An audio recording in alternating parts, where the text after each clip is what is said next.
So this is a brief follow-on from yesterday. This was my conceptual idea to create a mudguard stay for the larger mudguard on my 51 Special. I've actually printed within 0.3 of a millimetre the internal diameter, so I'm going to do away with the holes on the next version and use some Bond, and these will be alloy. But yeah, forget the temporary metric fittings. But yeah, it's looking good. I'm happy with it. I've got the CG125 mudguard placed on the CG125 forks, and I'm using it as a spacer to create that even gap all the way around. So when I'm measuring, I'm just looking at the stress points here, and this is plastic PLA printed on my 3D printer, and I'm actually going to, for strength, and I'm a little bit concerned that there's a stress point here.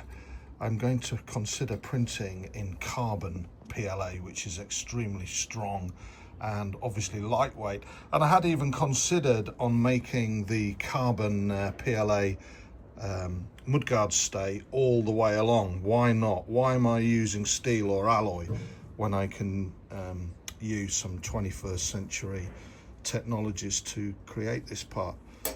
Anyway, the very briefest of updates, but it's slowly taking shape. Let's have a look at the second thing that I've done this morning. Okay, so for the technical curious, you can see how well the D7 yoke fits the CG125 27mm Honda forks. But in front of me here, I've got a Bones electronic ignition system and a few spare wires. So she's having a bespoke loom made. I'm making that in the luxury of a central heated house, but there we go. So here we've got a red wire. That is a feed for the electronic rev counter.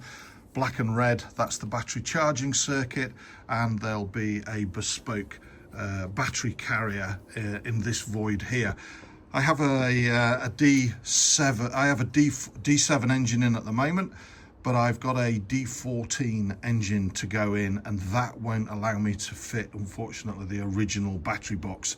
So I'm going to have to be a bit creative with regards to where the battery fits. But I've got a micro, well, an extremely small Motobat 12-volt battery. Let me show you that.